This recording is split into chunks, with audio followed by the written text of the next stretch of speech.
And I tried to resist, but I asked him, like, wow, have you worked for a bank? No. What prevents teams from implementing innovation within large organizations? I think a huge issue within large organizations is bureaucracy and a closed mindset of the leadership. You have to make it super flexible to adapt to the widest range of customers. Think out of the box and identify opportunities where other people are not competing. Hello, thank you for joining the podcast. So, Джиджи Ванг is research fellow and lecturer at UC Berkeley. So, my first question is, how do you help future entrepreneurs understand where new opportunities are emerging in the financial sector? One of the most important things that for students to understand any sector is to actually get experience in it. Like, go work for a bank, go work for a fintech, or work for some sort of fintech startup. Because you can't just do research and understand what's happening. You need to be immersed. And so my first thing is, if you're interested in the financial sector, go and work in it, be involved in it.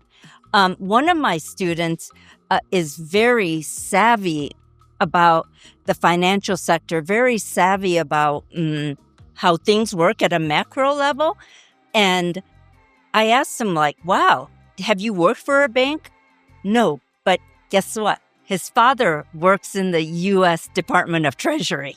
So he's been immersed listening to his father talk all his life. So if you're interested in an area, immerse. Like myself, at one point I was very interested in location-based services when they first came out. I knew nothing about it, but I fell in love with the concept of using my cell phone and based on my location, getting services. So I started going to events, listening about it.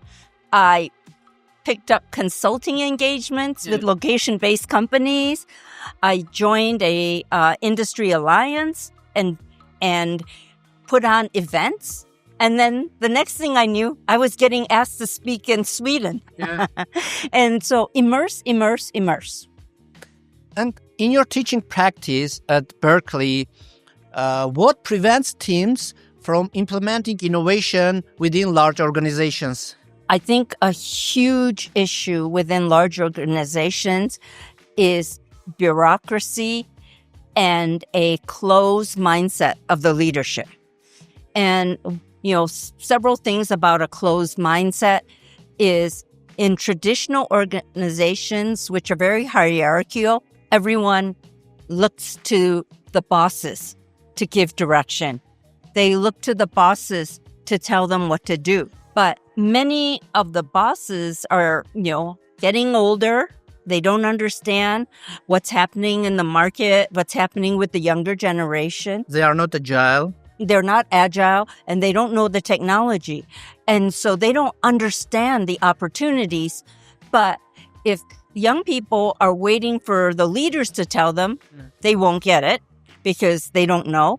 And then secondly, the leaders have to have an open growth mindset to be willing to try new things.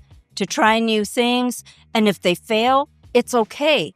You actually learn from it. And also to have a growth mindset and value the diversity, value what the young people bring to the table. They bring fresh ideas. They bring much better grasp of technology. And one of the things I talked about in my talk today is the concept of reverse mentoring. It is a great concept for older people to learn about some of what's happening, to learn the technology and not be so scared. But at the same time, the young people learn from the older people about their industry expertise and wisdom. And then both sides have someone listening to them and valuing them. And then both people feel valued. And when you feel valued and appreciated, you're so much more productive. I see. And when businesses shift to platform-based model, what leadership qualities become critical for driving change? When you're going to platforms, you're talking about scaling, really scaling big, scaling broad, and scaling fast. So a couple things you need is the ability to let go. Because when it's scaling so fast and big, you can't be controlling every detail. So there needs to be a certain amount of delegation, letting other people take charge of stuff. When I took over an organization, in 2007, it was called the V Lab, which was the MIT Stanford Venture Lab. And what I did was, when I took over the organization, it was a nonprofit, had $20,000 in the bank. But then what I did to scale it was I gave people areas of responsibility and let them make the decisions. And when they had the chance to make the decisions, they raised the bar. And when I stepped down, because it was a 2-year position, 2 years later, we had $400,000 in the bank, because by letting go, other people get to set goals, higher goals than the leaders even thought of. And then the other thing about scaling for a platform is understanding that when you're developing a solution, you're not developing it for a limited number of customers. You need to build something which is really flexible and configurable for many customers to use. So it has to be really agile, flexible, and you can't be like custom solution based anymore. You have to make it super flexible to adapt to the widest range of customers. And about coming to Caucasus region, what steps or measures need to be implemented to create sustainable environment for innovation in the financial sector? I think one of the things in the Caucasus region is that might help is to think out of the box, to think like, what other solutions, what other fintech solutions can be done?